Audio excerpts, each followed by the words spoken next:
Hola, ¿qué tal? ¿Cómo andan? Buenas tardes, buenas noches, buenos días. Espero que anden bien acá, domingo en Mar del Plata. Vamos a estar realizando en esta hora, seguramente, y en dos partes, el despliegue conceptual de la meseta número 10 del libro de Gilles Deleuze y Félix Guattari, Mil Mesetas, en contexto de este seminario que estamos realizando en la librería El Gran Pez, de manera presencial los cuartos sábados de cada mes y de manera virtual los cuartos domingos de cada mes. Así que quien desee, quien quiera, puede sumarse, sea de manera presencial si está en Mar del Plata o anda de paso, y de manera virtual a partir de un link que podemos compartir si les interesa. Estamos aproximadamente en la mitad, un poco más de la mitad de este gran libro, de Mil Mesetas, y en esta ocasión tenemos el gusto, vamos a decirlo así, de manera casi radial, de compartirles el desarrollo, el despliegue. Vamos a intentar acompañar la comprensión y también la sensación que tenemos al respecto de este concepto de devenir, que es como un concepto bastante tradicional en la filosofía, no así pienso, el de ritornello, el de rizoma, agenciamiento. Son conceptos que dentro de la filosofía de Deleuze y Guattari van apareciendo de manera bastante habitual, pero que no son tan, digamos, no tienen tanta historia. En el caso del concepto de devenir, tiene una larga historia dentro de la filosofía, puntualmente por esta dicotomía que se generó en base a diversas interpretaciones en relación a estos dos filósofos clásicos del siglo VI antes de Cristo, que es Parménides y Heráclito. Y puntualmente tomando la fuerza del devenir, llamémosle, sí, la filosofía heraclitea o heraclitiana, tomando un cierto partido, pese a que hay otras interpretaciones, poder considerar que Heráclito es el gran filósofo del devenir, junto con varios otros, pero a partir de él nace este problema, y el problema tiene que ver si, llamémosle de manera muy general, un problema metafísico o quizás ontológico, mejor, que es si las cosas permanecen o se mueven, si mutan, o si hay algo que permanece y que regula lo que muta, o si en todo caso lo que existe es pura y exclusivamente devenir, ¿no? Es decir, mutabilidad. Por supuesto, esto tiene sus repercusiones en otros territorios, como puede llegar a ser la misma tradición de la filosofía taoísta, que es en el mismo momento el taoísmo estaba planteándose las mismas problemáticas, aunque resolviéndolas de otro modo. Y, y quizás en algún momento habría que adentrarnos también un poco más en esa filosofía como para comprender la amplitud y la riqueza que tiene el pensamiento más allá de Europa.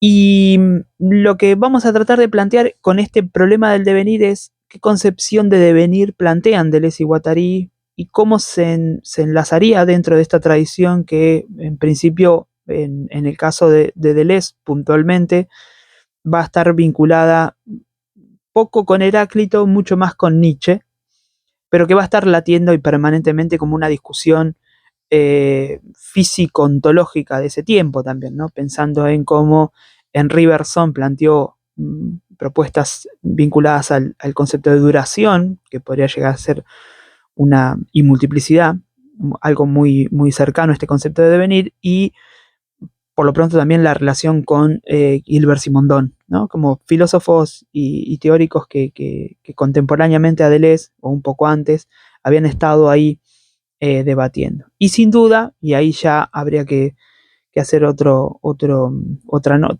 larga nota al pie, sería pensar a Spinoza, ¿no? En esta relación con el devenir también.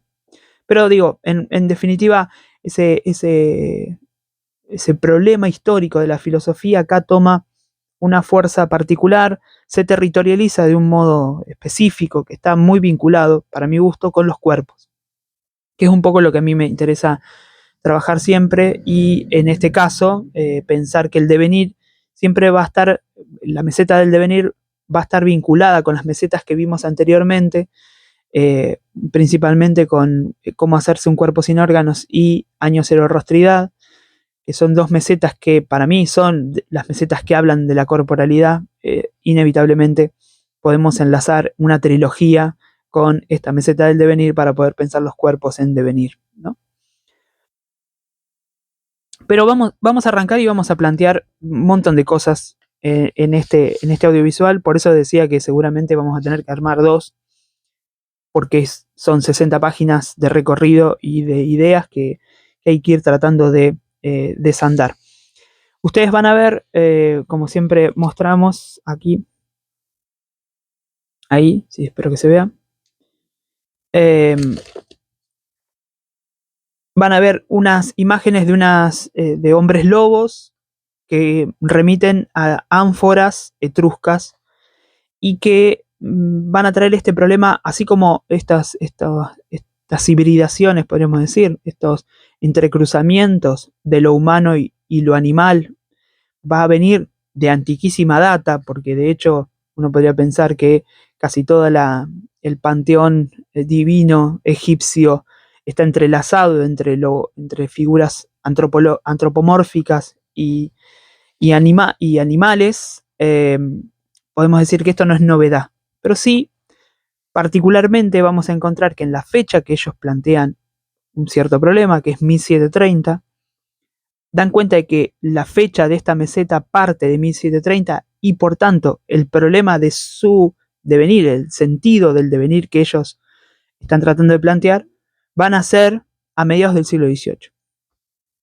Y 1730, y dicen en la página 244, hacen esa referencia, en todas las mesetas generalmente hacen la referencia del dato, de la fecha situada, ¿no?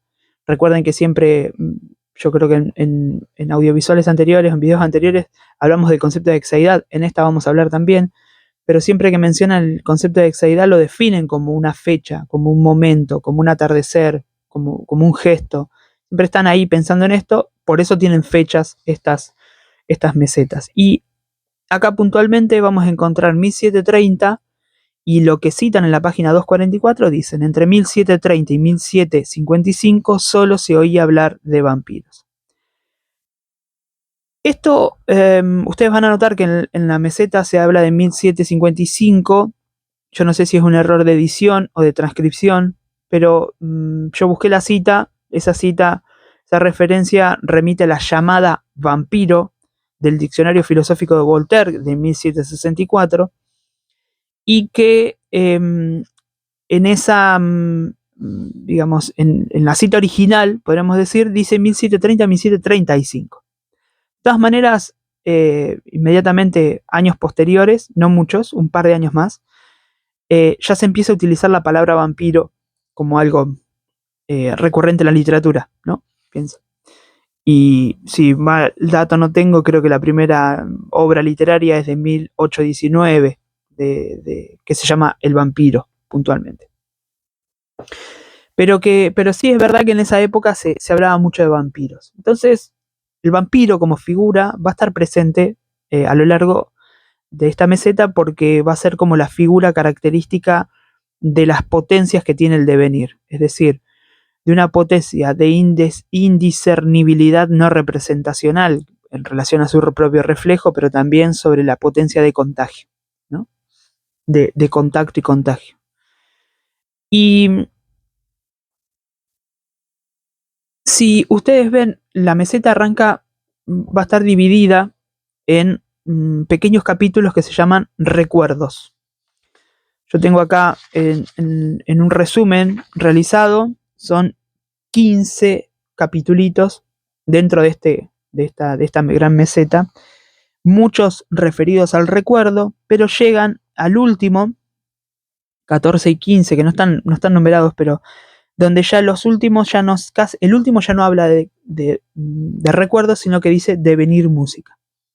Porque en un momento ellos recapitulan lo que han puesto con relación al recuerdo, en un momento que se habla particularmente, que ya vamos a llegar, en relación a la memoria y a la antimemoria, y decir que el devenir es una antimemoria, pensando la memoria como una fuerza que está vinculada siempre a la historia, y la historia pensada como un suceder de hechos históricos. Van a decir que en realidad ellos, más que poner recuerdos tendrían que haber puesto devenir, ¿no? Pero En definitiva, se pasan toda la meseta hablando del recuerdo de. Y el primer recuerdo que tienen parece ser que es el recuerdo de un espectador. A mí me interesa mucho esta figura del recuerdo por pensar cómo es que funciona la memoria, no de manera histórica, sino como potencia imaginal, y ahí habría que ir a ver el término que utiliza Enrique Orbán, entre otros, en relación al concepto de lo imaginal, y Rodrigo Carmi también, en ese maravilloso libro, lo tengo acá, Intifada, pero a ver si se lo puedo mostrar.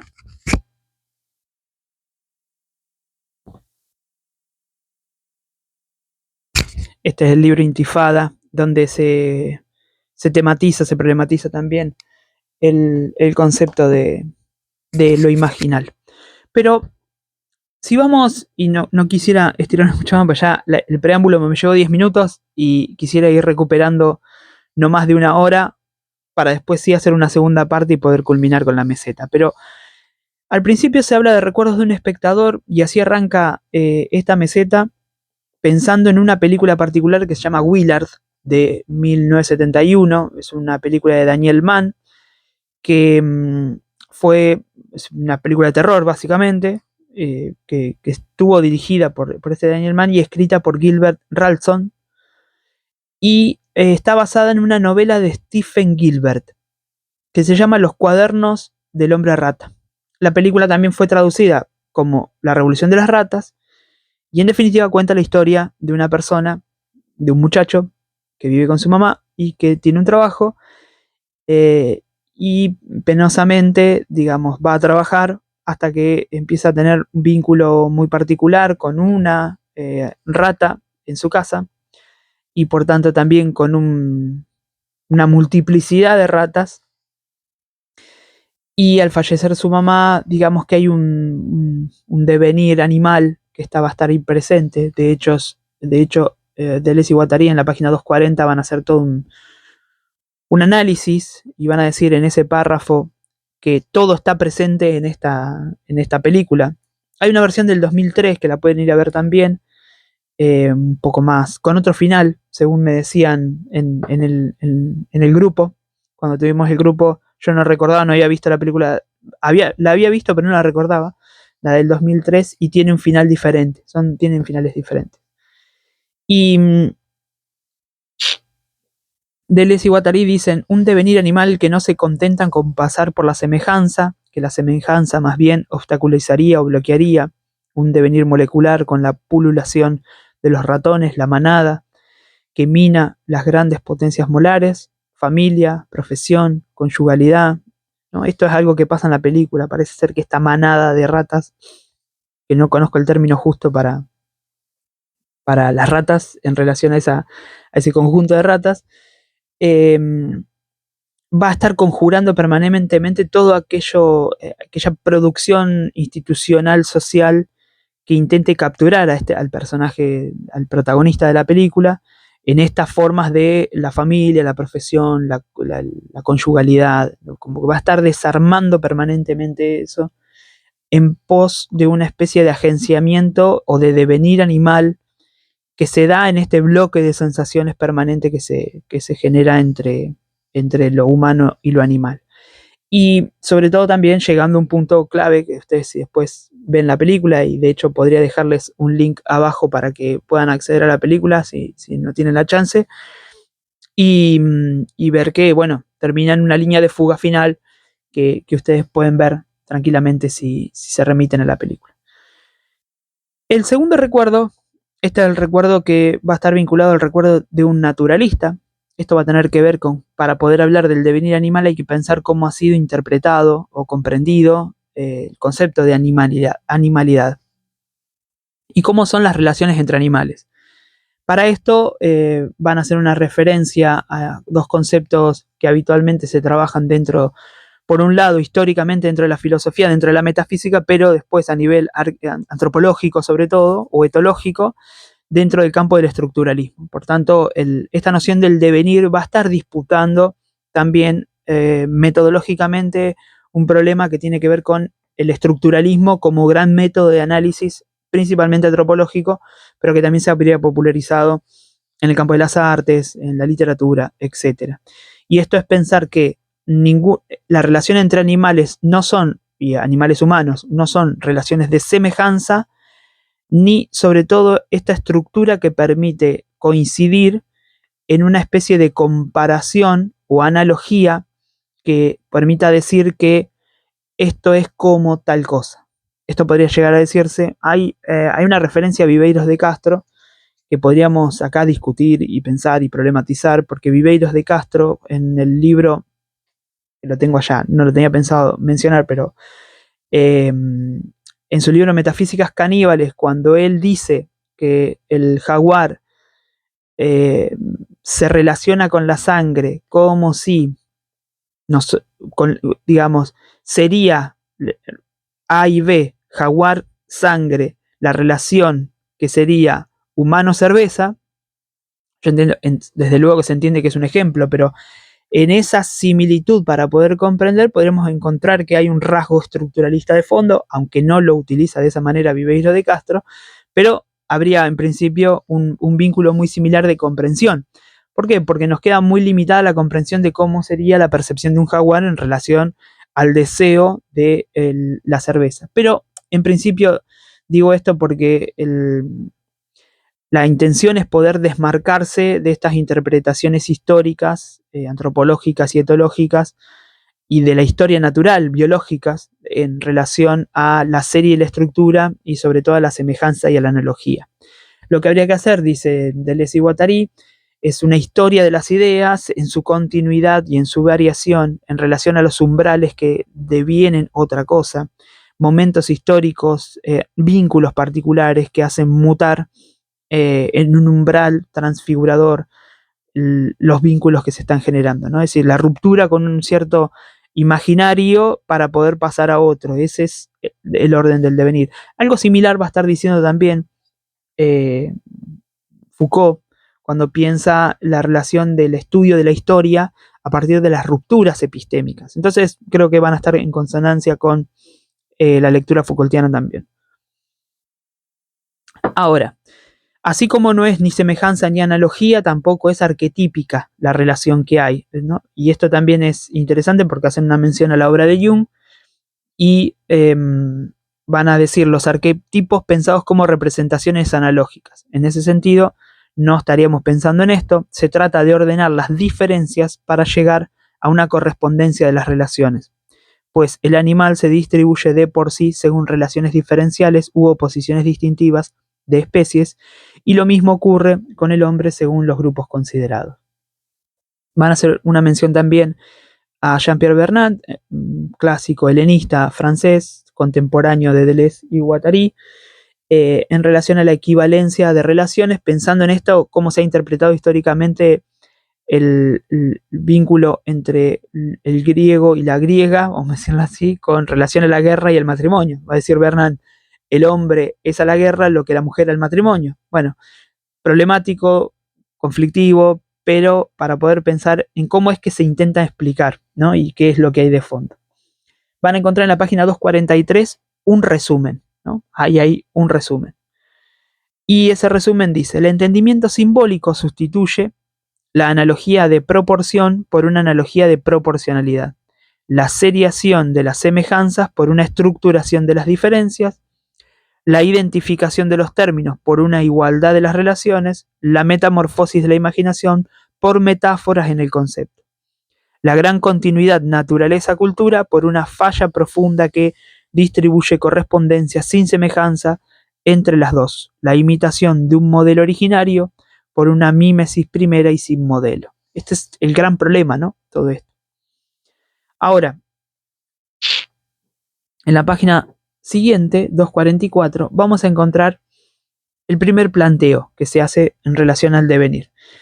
Este primer planteo va a estar vinculado a un recuerdo de un filósofo francés llamado Bergson, Henri Bergson, y va a hablar de recuerdos de un bersoniano. Página 243. Ahí dice, creemos en la existencia de devenires animales muy especiales que atraviesan y arrastran al hombre y que afectan tanto al animal como al hombre. Y ahí hacen la cita esta entre 1730 y 1955, que en la cita original de 1735, solo se oía hablar de vampiros. Hacen referencia una vez más al estructuralismo, pero también aparece la primera mención a la relación del bloque de devenir. La tentativa de explicar esos bloques de devenir por la correspondencia de dos relaciones siempre es posible, pero indudablemente empobrece el fenómeno considerado.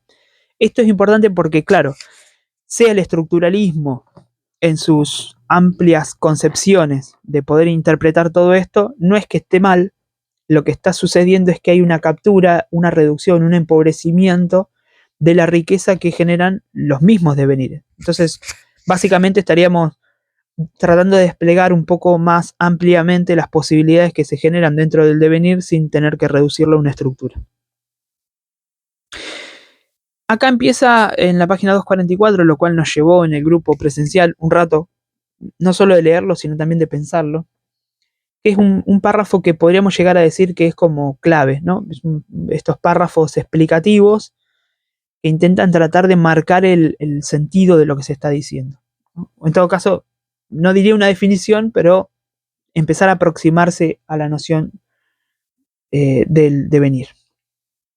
Y acá se va a estar diciendo lo siguiente. Lo voy leyendo y lo voy comentando como para ir acompañando la lectura. Un devenir no es una correspondencia de relaciones, ¿no? Esto que veníamos diciendo recién. No es ni semejanza ni analógico, pero tampoco es, ahí va, semejanza, una imitación y en última instancia una identificación. No hay identidad. Recuerden, el vampiro no se ve a sí mismo, vamos a decirlo así. Toda la crítica estructuralista de la serie parece inevitable. Devenir no es progresar ni regresar según una serie y sobre todo, devenir no se produce en la imaginación. Es decir, en un devenir no hay progreso, no hay una línea de continuidad, algo que queda en los términos de identidad, sino que siempre que se entra en un devenir se entra en una desidentificación. Por tanto, no hay progreso. Tampoco hay un regreso, porque en un rato vamos a estar hablando de involución y tampoco va a haber un regreso. No se produce en la imaginación, incluso cuando ésta alcanza el nivel cósmico o dinámico, ¿no? Los devenires animales no son sueños ni fantasmas, son perfectamente reales. Es decir, no es una imaginación, no es algo que mío y solo mío que yo me imagino, por lo tanto que no hay correspondencia o no hay forma de vínculo con la realidad. Acá habría que pensar también, por ejemplo, a qué llama Berzón lo real, porque en el planteo bersoniano, tanto lo actual como lo virtual, y en lo virtual entraría la imaginación, los sueños, fantasmas, etc., son reales, ¿no? Lo que tienen son grados diferentes de actualización, sería la diferencia. Pero, dicen Deleuze y Guattari, ¿de qué realidad se trata? Pues si devenir animal no consiste en hacer el animal o en imitarlo, también es evidente que el hombre no deviene realmente animal, como tampoco el animal deviene realmente otra cosa. El devenir no produce otra cosa que sí mismo.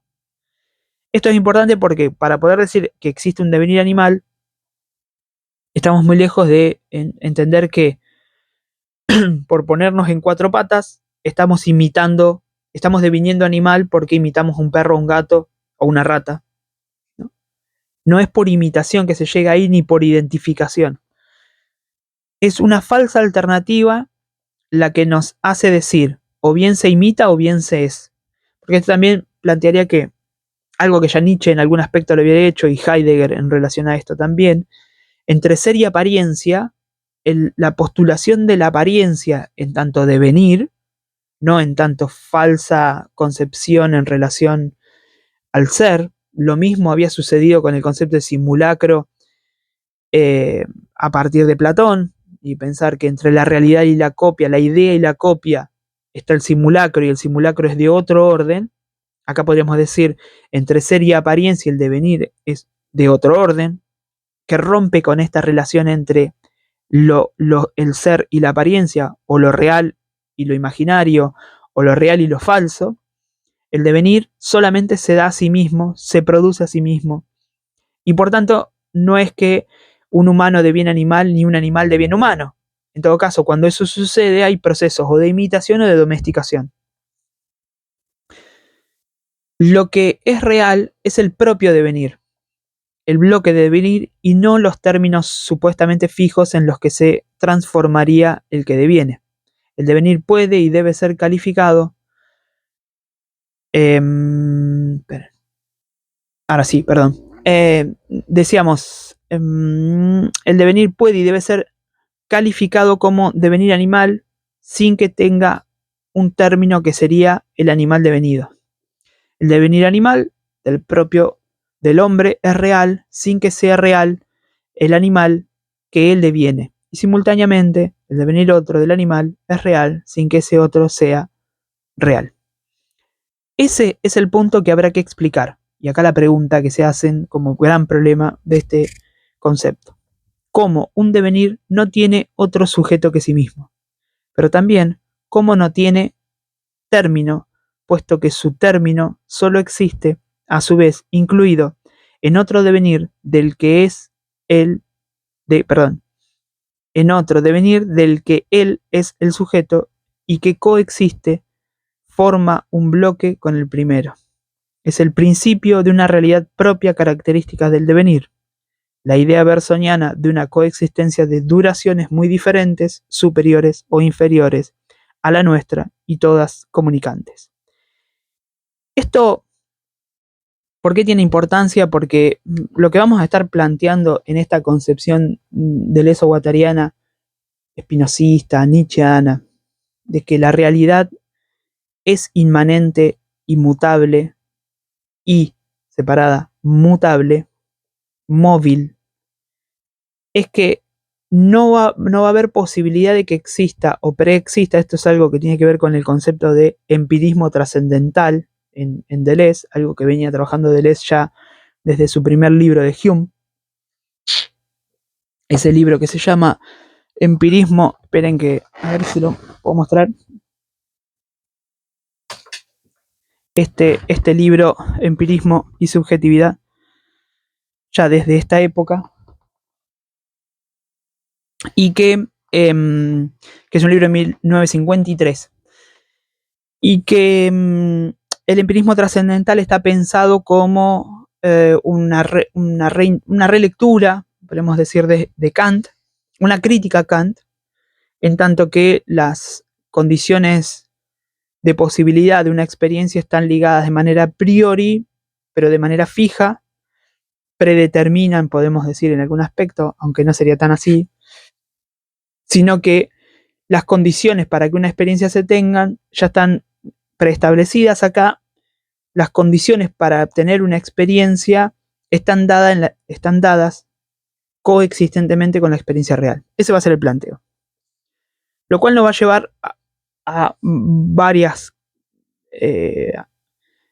amplitudes. Es decir, esta idea amplía un problema, amplía un concepto, y lo que vamos a estar diciendo es que las condiciones para que algo suceda se van a estar dando en la experiencia misma, lo cual es importante para poder decir que vamos a estar determinando los criterios de los devenires. Después van a aparecer ese término. El criterio, no va a haber mucho más que criterios para poder ordenarnos dentro de los devenires. Esos criterios se van a estar configurando en el mismo devenir, ¿no? Esto ya es pensar una realidad mucho más dinámica. Es pensar una realidad que no depende del ser para ser, que no depende de estructura para ser, que no depende de una idea previa al suceso. Entonces, si esto es así, o si más o menos se va entendiendo la idea, van a decir, por último, devenir no es una evolución, o al menos no es una evolución por descendencia y filiación. El devenir no produce nada por filiación, cualquier filiación sería imaginaria. El devenir siempre es de otro orden que el de la filiación. El devenir es siempre del orden de la alianza. Si la evolución implica verdaderos devenires, es en el vasto dominio de la simbiosis, término importante, simbiosis, que pone en juego seres de escalas y reinos completamente diferentes sin ninguna filiación posible. Hay un bloque de devenir que atrapa a la avispa y a la orquídea, pero del que ninguna avispa orquídea puede descender. ¿Por qué no por filiación? ¿No? Filiación acá está pensada por este término familiar, ¿no? Es decir, la filiación, el orden filial, el orden familiar, el orden que sin duda la historia natural ha querido interpretar, ordenar la naturaleza. En el mismo momento en que se configura también la idea de familia en el campo social y por tanto, tanto en la naturaleza como en la sociedad, había una transversalidad de un modelo ordenador, en principio piramidal, y que por tanto el orden de la alianza es el orden de un pacto que yo voy a entender claramente como político ontológico. La alianza, en los términos en que se pueden ver históricamente en esas relaciones diplomáticas entre guerras o por las guerras o con las guerras, y que esos pactos que también se dan, por supuesto, en el campo político, ¿no? Uno ve esto cotidianamente a la hora de poder ver cómo se ordenan las bancas y los bloques dentro de los congresos. Entonces, en función de esos pactos y esas alianzas, hay leyes que salen, hay leyes que no salen. Entonces ahí es donde uno encuentra que no importa el partido político al que se proceda, por filiación, por estar afiliado, sino que inevitablemente hay una relación más importante en el pacto y en la alianza y en el devenir de los sucesos que en el orden natural filial del partido político. Ahora, esto es importante porque lo que van a decir es que no hay una evolución. Para que algo evolucione tiene que haber una cierta identidad de fondo que vaya mutando, entonces se mantiene la identidad, algo muta, pero esa mutación siempre es accidental, diría Aristóteles, y lo que va a hacer es, Deleuze y Guattari van a decir, ok, no es evolutivo, pero es involutivo. Involutivo en este caso no es regresivo, involutivo es creativo. Acá no hay en este par dicotómico entre evolutivo, involutivo, es decir, evolución, progreso, involución, regreso, se rompe esa díada conceptual para poder decir que lo involutivo acá es creativo.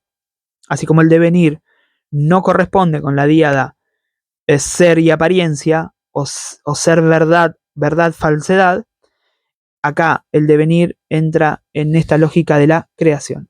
Y ahí es donde se enlazaría tranquilamente esta noción de devenir en el sentido nietzscheano, como el ser del devenir pensando, esto lo dice Deleuze en Diferencia y Repetición, y no sé si, sí, también en Nietzsche y la filosofía, pensar que el ser del devenir en Nietzsche es el eterno retorno.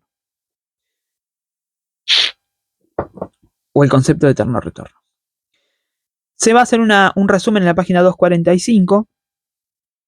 Venimos bien, bueno, no tan bien en cuanto al tiempo de desarrollo. Y en la página 245 van a decir, devenir es un rizoma, no es un árbol clasificatorio ni genealógico. Es un rizoma, no es un árbol ni clasificatorio ni genealógico. Devenir no es ciertamente imitar ni identificarse, tampoco es regresar, progresar, tampoco es corresponder, instaurar relaciones correspondientes. Tampoco es producir una filiación, producir por filiación. Devenir es un verbo que tiene toda su consistencia, no se puede reducir y no nos conduce a parecer, lo que decíamos hace un rato, ser y parecer, ni a ser, ni a equivaler, ni a producir. Acá podemos encontrar un párrafo de resumen. Si habría que hacer un resumen del devenir, página 245, el devenir no es un rizoma, es un rizoma, no es un árbol, etcétera, etcétera. Ahí podrían encontrar un montón de... Claro, lo que suele suceder ahí es que la definición de devenir está siempre pensada o habitualmente en todo lo expresado recién como lo que no es, ¿no? Ahora lo que nos vamos a meter es un poquito cómo es la dinámica propia del devenir.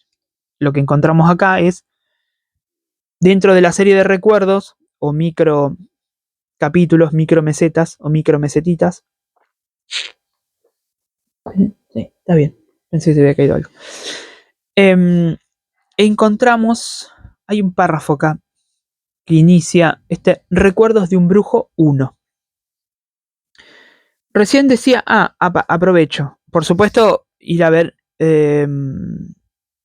diálogos.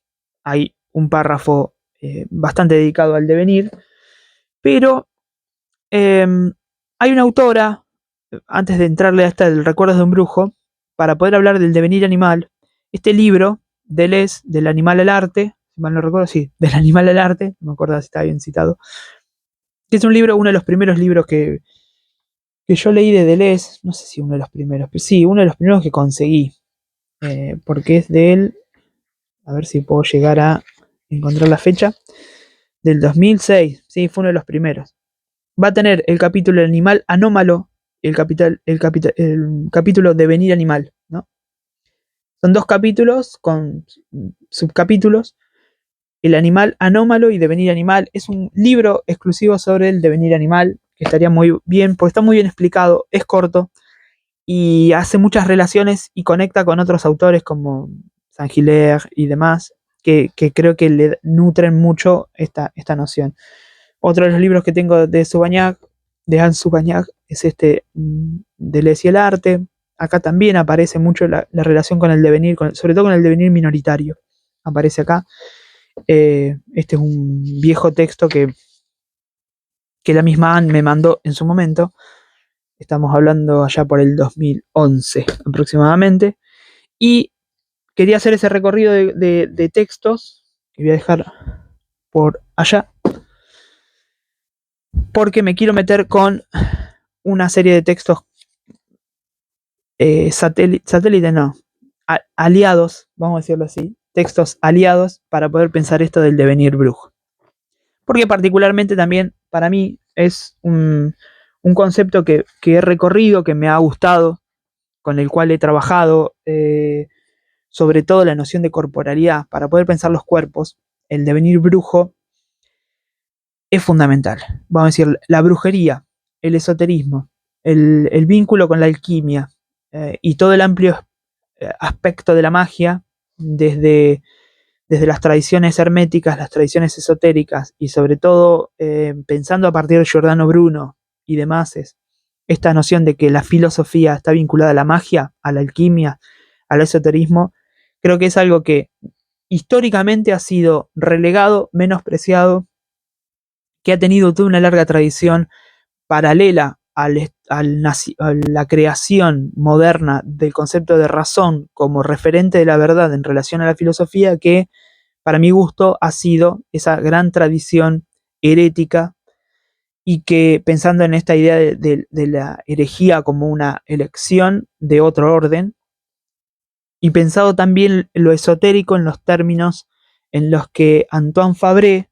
a ver si voy a terminar hablando otra vez de esto, pero esperen que a ver si tengo la chance de poder mostrárselos, este libro de Antoine Fabre, acá lo tienen, que es como una pequeña historia, pequeña gran historia de espiritualidad de los movimientos esotéricos modernos, donde Antoine Fabre va a estar pensando esto de lo... estoy mostrando muchos libros, se ve. Esto de lo esotérico pensado como todos esos textos paralelos, relegados, los textos que han quedado por fuera de una tradición y que son para mí seguramente los más importantes, porque son aquellos que los ejercicios del poder se han encargado de relegar, de menospreciar, pienso, los evangelios apócrifos, pero también toda la literatura alquímica, esotérica y brujeril de la filosofía, en la filosofía oculta de Agripa, etcétera, etcétera. Y me parece que ahí hay un corpus súper interesante. Bueno, quizás para otra charla sería interesante esto y podríamos invitar a un querido amigo para poder conversar sobre esto. Eso sería importante. Ahora, ¿qué es lo que dicen? Y disculpen que me súper extendí, no quería hacerlo, pero son temas que me interesan. Recuerdos de un brujo 1 dicen, es un devenir animal, siempre se está ante una manada, una banda, una población, un poblamiento, en resumen, una multiplicidad. Nosotros los brujos lo sabemos desde siempre. Esta frase, nosotros los brujos, que va a aparecer como 4 o 5 veces en el texto,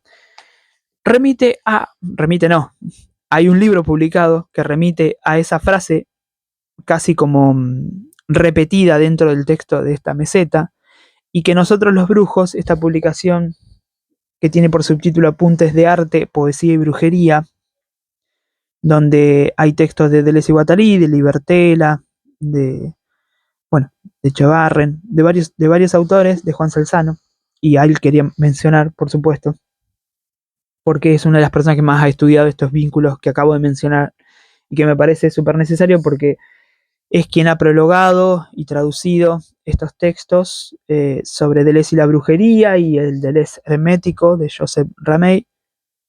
Creo que son publicaciones que por lo menos acá en Argentina han tenido un valor para mí súper importante porque han despertado también una versión del Deleuze que no es el Deleuze más filosófico académico que se puede estudiar en las universidades, por supuesto. Entonces me parece que hay toda una línea artístico, esotérica, brujeril, que ahí se abre en cuanto al estudio de Deleuze, sobre todo de Deleuze, y que no toma partido en todo caso por la reinstauración o la reterritorialización de Deleuze al interior de las academias para ser estudiado como si fuera un filósofo dentro de la historia de la filosofía.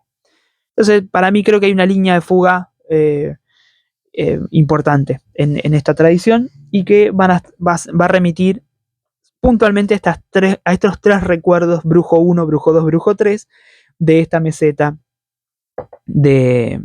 Pero que lo que van a estar haciendo el trabajo de Juan junto con otros autores es poder dar cuenta que todo el pensamiento de Deleuze está teñido de un esoterismo fuerte, diríamos, sin miedo a equivocarnos, que es un mago en esos términos, es decir, en que Giordano Bruno podría proponer que el filósofo es un filósofo mago, ¿no? Así que bueno, nada, quizás en otro momento pienso, porque se me va a estar estirando el video y no quisiera agotar con estas cosas, por la emoción, por el interés y demás. Pero lo que van a encontrar es esta primera definición.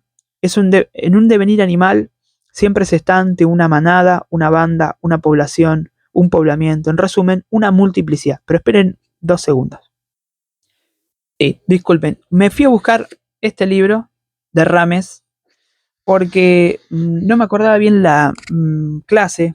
En el encuentro presencial no recordaba la clase y acá se lo puedo mencionar, que es la clase 9 de la parte 2 de estas clases de Deleuze, que esta parte 2 están tituladas como Deseo y Producción de Enunciados, y la clase 9 puntualmente se llama Masa, Manada, Edipo y Contraedipo sobre el cuerpo sin órganos, donde se va a tematizar la cuestión de la manada. Me interesaba mencionarlo porque es un contrapunto conceptual que está bueno tener, ¿no? Estoy pensando en cómo ir acompañando estas lecturas que son complejas y que requieren de ahí de un cierto estudio, ¿no? Dicen, los caracteres animales pueden ser míticos o científicos, pero nosotros, los brujos, no nos interesamos por los caracteres, nosotros nos interesamos por los modos de expansión, de propagación, de ocupación, de contagio, de poblamiento. Propagación, expansión, ocupación, contagio, poblamiento. Me parece una frase, yo soy legión. Ahí es donde empieza ya a tomar fuerza que el devenir animal siempre es colectivo, siempre se entra en una manada. El devenir es habitar una multiplicidad, esto está claro. Y esta frase, yo soy legión, que históricamente, como se sabe, aparece en Marcos 9:5 en la Biblia, donde se lee y le preguntó, ¿cómo te llamas? Y respondió diciendo, Legión me llamo, porque somos muchos. Fue también, por supuesto, y esto no está menos decirlo, es lo que en mi caso me sirvió, me inspiró, dicho de esa manera, la creación del programa de radio La Legión Nocturna durante pandemia, y tuvo que ver mucho con esto, ¿no? Es decir, cómo armar una manada, una grupalidad abierta que nos permita devenir otra cosa que no sea la normalidad. Y resultó que volvimos más normales que nunca. Pero, más allá de eso, Nosotros no queremos decir, dicen Deleuze y Guattari, que ciertos animales viven en manadas. Nosotros decimos que todo animal es, en primer lugar, una banda, una manada. Esto va a tener repercusiones directas con el concepto de yo, el yo y el individuo, ¿no? Por eso también nos parecía súper importante no dejar de lado este análisis breve de cómo hay toda una tradición filosófica que ha sido relegada, la tradición esotérica, la tradición brujeril, la tradición alquímica, que ha sido menospreciada en los buenos términos en que Foucault llama a esto los saberes menores, en ese curso que da en el 75 que llama Defender la Sociedad, en esa primera clase donde él empieza hablando de los saberes menores. Y que, ¿por qué es tan potente política y ontológicamente esta propuesta? Porque desajusta esa, voy a decir, recalcitrante, insistente, ese interés desmedido por una cierta filosofía europea moderno-colonial, que lo que va a estar tratando de enlazar, abigarrar, casi como un orfebre de las joyas, la identidad, la razón. Entonces, ante lo cristalino de esa razón como diamante del pensamiento, acá hay un barro de fondo que me parece que está siendo menospreciado y que creo que está vinculado a esta ruptura de la manada, de lo colectivo, con respecto al yo como individuo y único, ¿no? Dicho esto, dicen en la página 246, si el escritor es un brujo es porque escribir es un devenir. Esto nos va a servir para un montón de cosas, porque en la misma escritura, poder decir que cada vez que escribimos, cada vez que ensayamos, sobre todo literariamente, pero yo diría, por supuesto, filosóficamente, en el mejor de los casos que no sea una escritura filosófica académica, y habría que irse a preguntar si hoy por hoy subsiste, perdura, logra cierta repercusión una escritura filosófica que no sea la académica, y poder pensar que en esa escritura estamos deviniendo otra cosa. Y cuando hablamos de devenir acá, hay que poder pensar algo muy concreto. Devenir siempre es entrar en contacto con afectos. El afecto no es un sentimiento personal, tampoco es un carácter, dicen Deleuze y Guattari, es la efectuación de una potencia emanada, que desencadena y hace vacilar al yo. Escribir a nosotros nos hace vacilar el yo. Entrar en un vínculo de contagio y de devenir hace vacilar esa individualidad o ese preconcepto que solemos tener, esa burbuja en la cual identitariamente nos mantenemos. Lo que vamos a encontrar en la página 246-47 es acá sí algo interesante porque es una especie de catalogación rápida de animales. Y van a decir que existen animales domésticos, sentimentales, ¿no? Y ahí van a hacer referencia como mi gato, mi perro, aparece como expresiones que nos traen, nos devuelven esta figura domesticada de los perros y los gatos. Y que por lo pronto también va a ser como la peor relación posible con los animales, ¿no? En un segundo momento, en un segundo tipo de animales, es decir, los animales de carácter o atributo, los animales de género, de clasificación o de estado, esos de los que tratan los grandes mitos divinos, para extraer de ellos series y estructuras, arquetipos y modelos, ¿no? Y ahí aparecen esas grandes figuras. O sea, uno podría pensar en el Leviatán como tal, ¿no? En el Kraken, esas figuras que aparecen como míticas. Bueno, pensemos sin duda ahí Moby Dick, ¿no? Bueno, Ben en la película Willard, estas figuras que entran en un juego donde esa figura hace entrar, conectar, tienen atributos particulares, pero que hacen desplegar otra cosa. Y después, decía, habría animales más demoníacos, de manadas y afectos que crean multiplicidad, devenir, población. Quizá, bueno, quizá acá entrarían estos animales que les mencioné, ahora que pienso. Porque las figuras del Kraken, sobre todo, o las figuras, no sé, pienso el carnero, ¿no? El minotauro, podría ser. Son figuras que aparecen para hacernos provocar un devenir. Ahí estoy pensando en eso. capaz que Moby Dick es más un animal de este estilo, ¿no? El Ben de la película es sin duda un animal de manada. Y dicen, sí, todo animal es o puede ser una manada, pero según grados de vocación variable, que hacen más o menos fácil el descubrimiento de la multiplicidad. Y esto sucede en estos grados de vocación variable por el grado de contagio, ¿no? Entonces ahí van a aparecer en la página 247. Nosotros oponemos la epidemia a la filiación, el contagio a la herencia, el poblamiento por contagio a la reproducción sexuada, a la producción sexual. Esta producción filial, sexuada, hay una producción por contagio. Acá es donde va a aparecer este término fundamental. Van a ver que en los tres recuerdos hay conceptos característicos a modo de resumen. En recuerdos de un brujo 1 vamos a tener el concepto de contagio como uno de los conceptos clave, o sea, manada y contagio. En el 2 va a aparecer lo anómal y en el recuerdo 3 vamos a tener el concepto de multiplicidad y el del show umbral, que ahora llegaremos a eso. Nosotros oponemos epidemia a la filiación y contagio a la herencia, ¿no? Relación hereditaria, jerárquica o plano trascendente de delegaciones, de virtudes y prestigio y privilegios. Y lo que hay son participaciones. Dicen, las bodas contra natura son la verdadera naturaleza que atraviesa los reinos. Y acá donde aparece esta idea de bodas contra natura. Las bodas contra natura son aquellas que nos permiten a nosotros poder inmiscuirnos en el devenir, en la relación con, en ese juego permanente que se da por fuera de las identidades entre dos sujetos que se relacionan, sino que se genera el bloque de devenir. Acá es donde va a aparecer un ejemplo que estábamos dando, por lo menos en el encuentro presencial,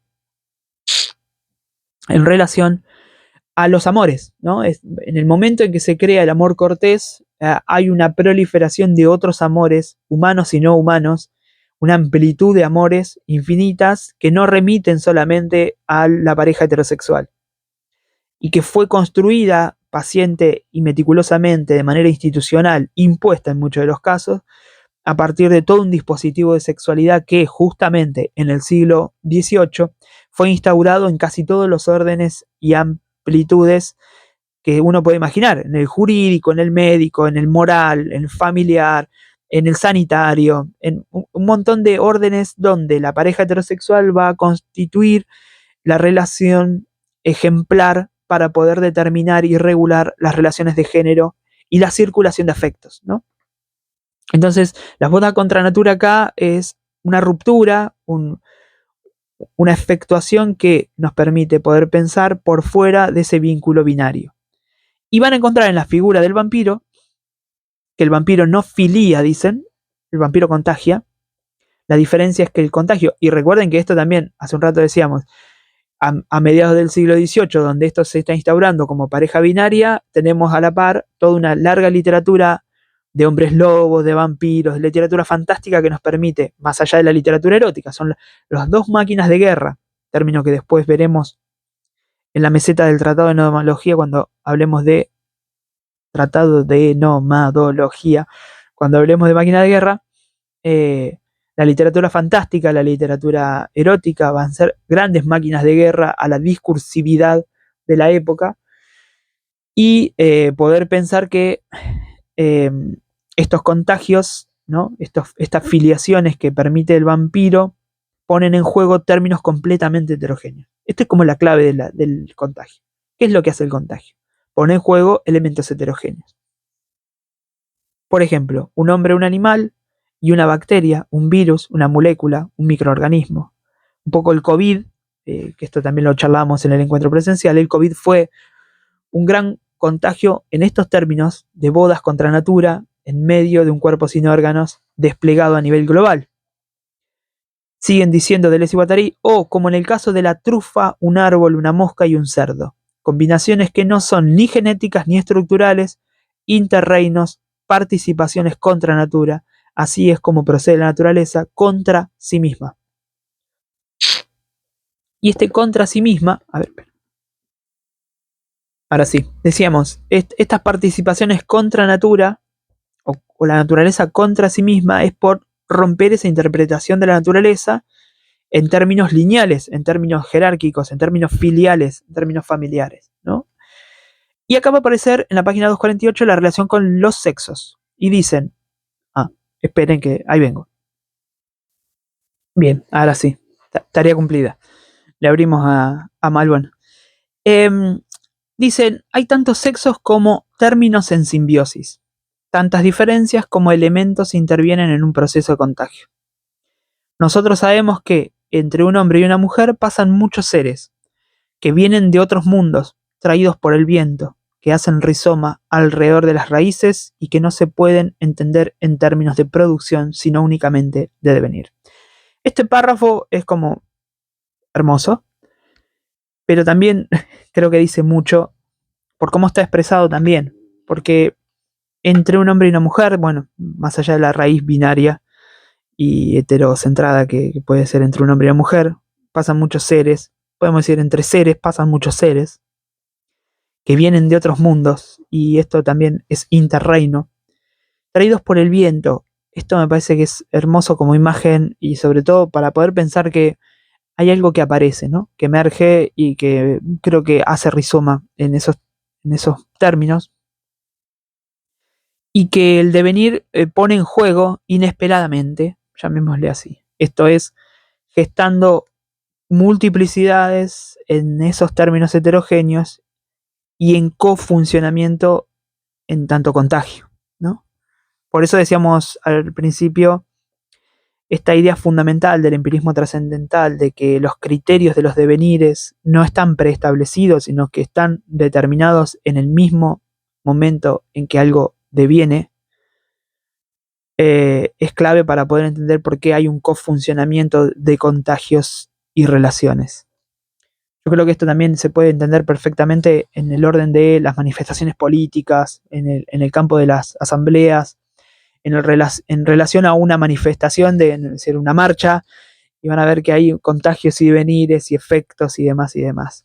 Lo que se va a decir es que dicen, por ejemplo, la manada es a la vez realidad animal y realidad del devenir animal del hombre. El contagio es a la vez poblamiento animal y propagación de poblamiento animal del hombre. La máquina de guerra, dicen en la página 248, siempre es exterior al Estado, como estos dos ejemplos, ¿no? Incluso cuando el Estado lo utiliza y se apropia de él, el hombre de guerra tiene todo un devenir que implica multiplicidad, etc. Y aparece el recuerdo de un brujo 2. Acá va a aparecer una figura, decíamos, así como en Recuerdos de un Brujo 1 estaba la noción de manada y de contagio, acá va a estar el concepto de lo anómal. Y dicen, nuestro primer principio decía manada y contagio. Contagio de manada, por ahí pasa el devenir animal. Pero un segundo principio, en este segundo recuerdo de brujo, parece decir lo contrario. Allí donde haya una multiplicidad, encontrarán también un individuo excepcional. Este individuo excepcional, este animal tiene dice, todo animal tiene su anómal. En la película de Willard estaban todas las ratas, y Ben, o incluso Sócrates, son las dos figuras, parecen como anómales. Queremos decir que todo animal considerado en su manada o en su multiplicidad tiene su anómal.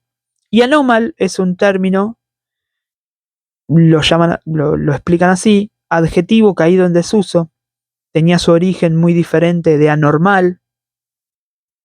Anormal, adjetivo latino sin sustantivo, califica lo que tiene regla, lo que no tiene regla o que contradice la regla, anormal, mientras que anomalía, sustantivo griego, que ha perdido su adjetivo, designa lo desigual, lo rugoso, la asperidad, el máximo de desterritorialización. Por tanto, lo anormal solo puede definirse en función de caracteres específicos y genéricos, pero, pensando en esto de la normalidad, pero lo anómal es una posición o un conjunto de posiciones con relación a una multiplicidad.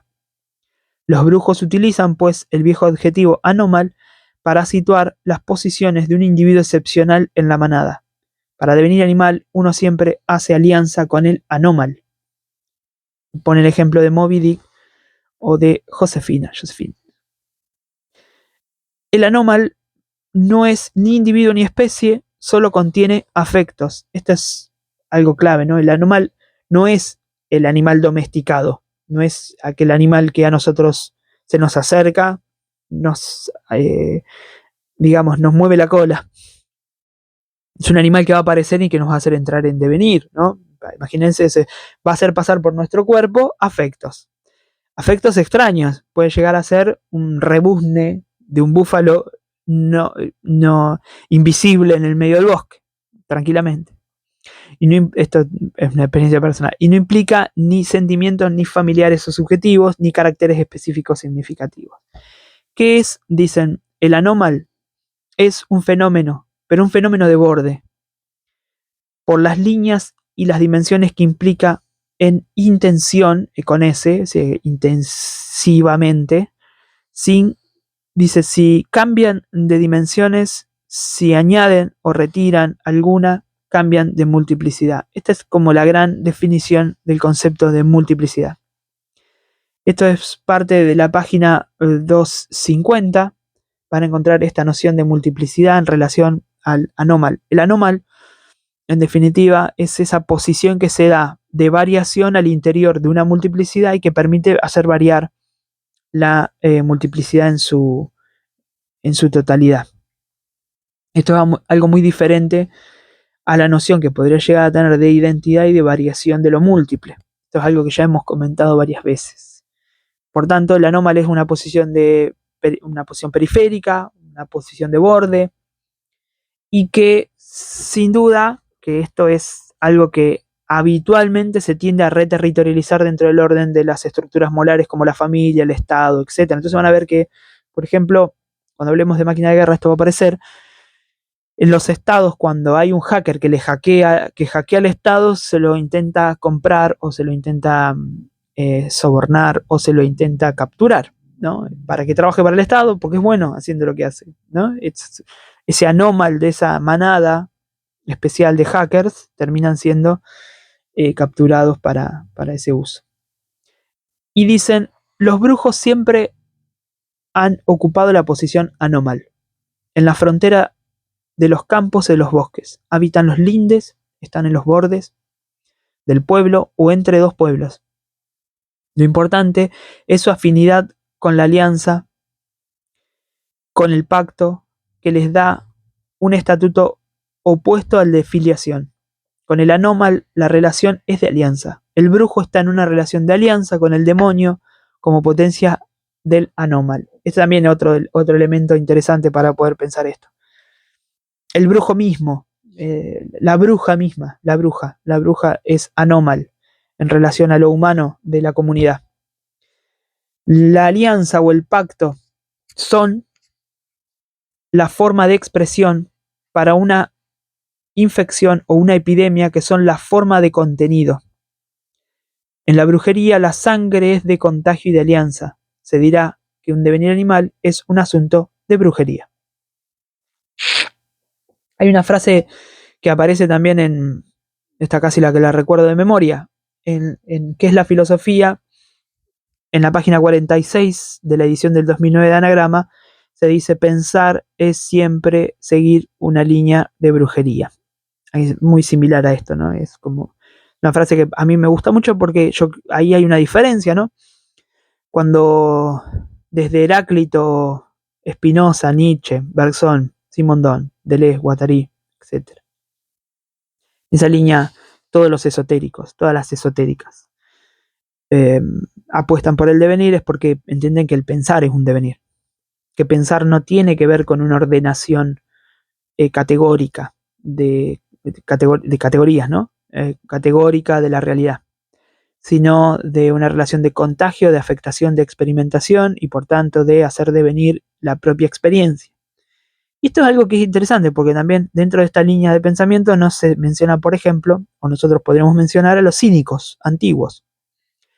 Quienes son de la escuela cínica han prefigurado la forma de la experiencia, del cuidado de sí, en la forma de ser, en el proceso del devenir con otro para poder interrogarlo, intervenirlo y poder así dar cuenta de una existencia. Pero bueno, esto sería otra cosa para poder explicar. Por tanto, podemos decir que hay toda una política de los devenires animales, como también hay una política de la brujería. Este es otro punto fuerte e importante. Hay una política de la brujería. Bueno, no queda demasiado explícito saber que a lo largo de la tradición de la política argentina podemos encontrar un montón de relaciones entre grandes políticos y todo el campo amplio de lo esotérico, de las mánticas y de las magias, como un referente de fondo, como otro modo de ejercicio y poder, etcétera, para con el pueblo, con las relaciones políticas, etcétera. Dicen, esta política se elabora en agenciamientos que no son ni de los de la familia, ni de los de religión, ni los del Estado. Más bien, expresarían grupos minoritarios u oprimidos o prohibidos o rebeldes, o que siempre están en el borde de las instituciones reconocidas, tanto más secretos cuanto que son extrínsecos, en resumen, anómicos. También esto era importante, ¿no? Es decir, fíjense que todo ese amplio campo, decíamos recién, el ejemplo de los políticos que, bueno, no andan divulgando de manera a quienes consultan y cómo los consultan, ¿no? Siempre quedan rebeldes, prohibidos o relegados, pero también pasa del otro lado, por fuera de esos campos de poder, donde todo este tipo de prácticas que también se da habitualmente en las comunidades, no son institucionalizadas en los términos oficiales, ¿no? Van a dar dos ejemplos, van a hablar del devenir anacoreta y del devenir guerrero como ejemplo, pero cual no me voy a detener ahí para poder entrar, pensando en que ya nos estamos excediendo un montón, porque quería llegar a ampliar un poquito más. Voy a hablar sobre el recuerdo de un brujo 3, corto, y haré otro video más con todo lo que viene. En Recuerdos de un brujo 3 se va a hablar de los devenires animales, pero también encontramos devenires mujer, devenires niño, devenires elementales, celulares, moleculares, incluso, dicen, página 253, devenires imperceptibles. Yo creo que hay una gama ahí amplia de conceptos de devenires que van a estar entrando acá. Se va a hacer mención a Castaneda una vez más para poder hablar de los viajes iniciáticos como umbrales.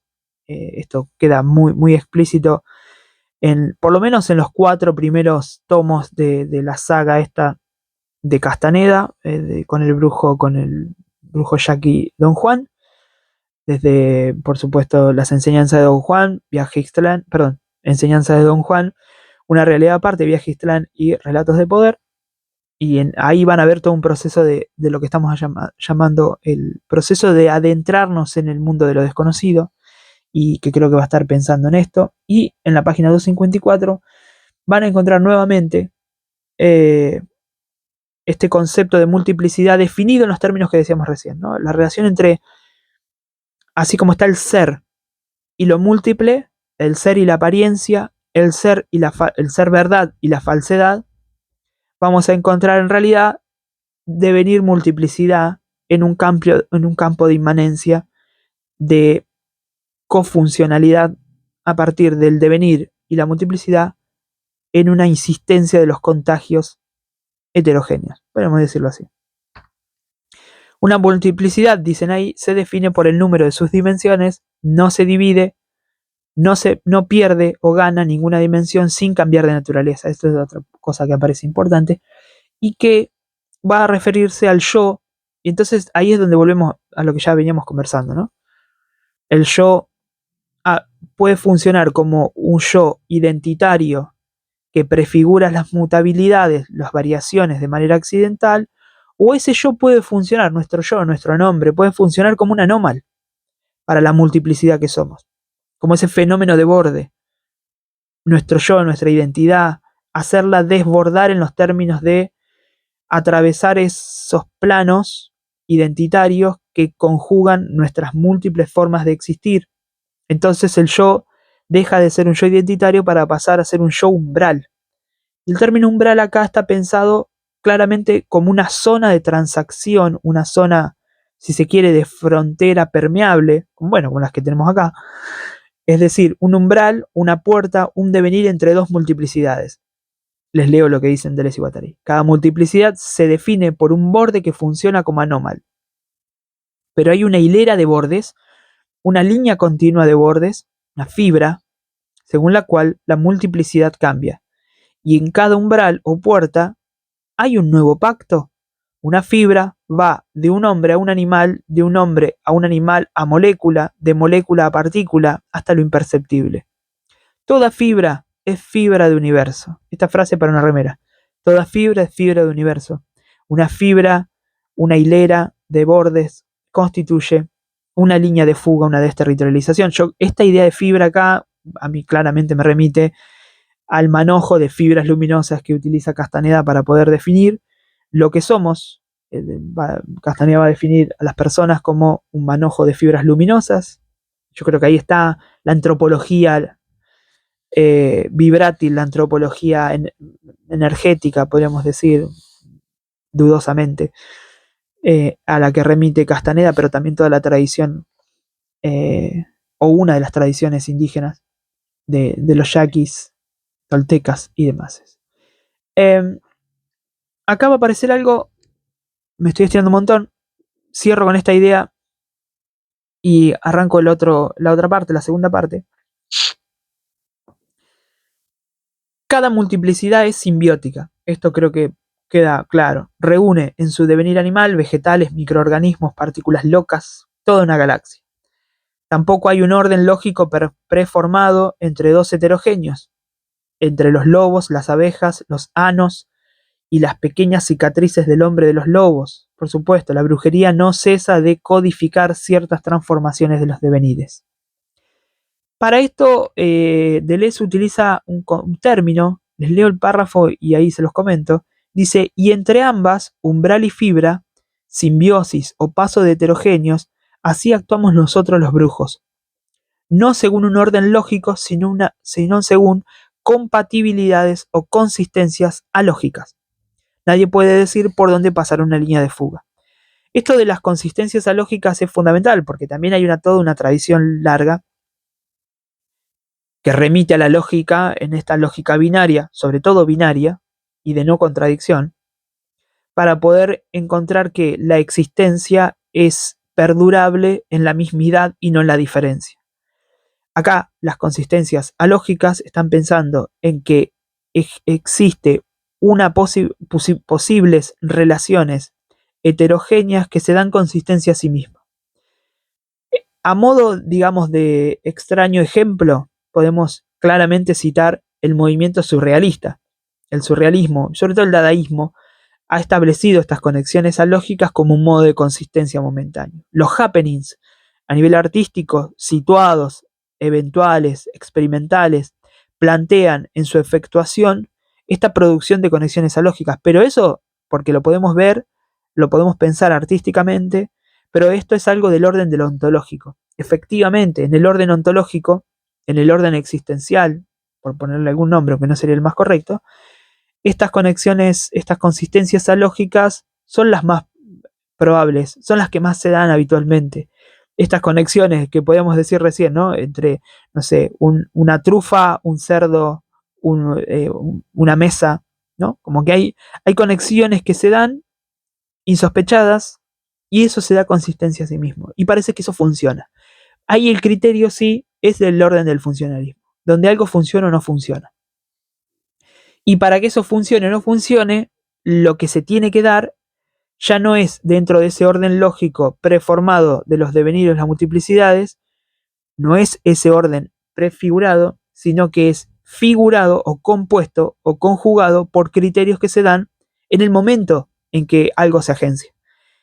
Es ahí donde el plano de consistencia toma fuerza como un plano de desarrollo, de despliegue, vamos a decirlo así, de estas conexiones alógicas y que a nosotros nos permiten en algún punto decir, bueno, acá apareció algo diferente, algo nuevo. A esto que ya hemos comentado, lo de los criterios, es lo que Deleuze y Guattari llaman planómeno, rizósfera, el criterium y muchos nombres más, dice, según el crecimiento de dimensiones, según n dimensiones, se le denomina hiperesfera, mecanosfera, por las máquinas, etc. Y después hacer una referencia a la obra de las olas de Virginia Woolf. Pero me quedo con esto último y cierro, siendo 1 hora y cuarto de esta primera parte, la idea de que en el devenir, que no es imitación, que no es representación, hay multiplicidades, manadas que se conjugan en estos devenires animales, que van a desplegar otros devenires, pero sobre todo bajo una ontología inmanente donde esa multiplicidad se contagia en estas consistencias alógicas, rizomáticas, que nos permiten a nosotros entrar en la fibra más íntima de la mutación y de esos movimientos que son concretamente de creación. Por eso decíamos hace un rato.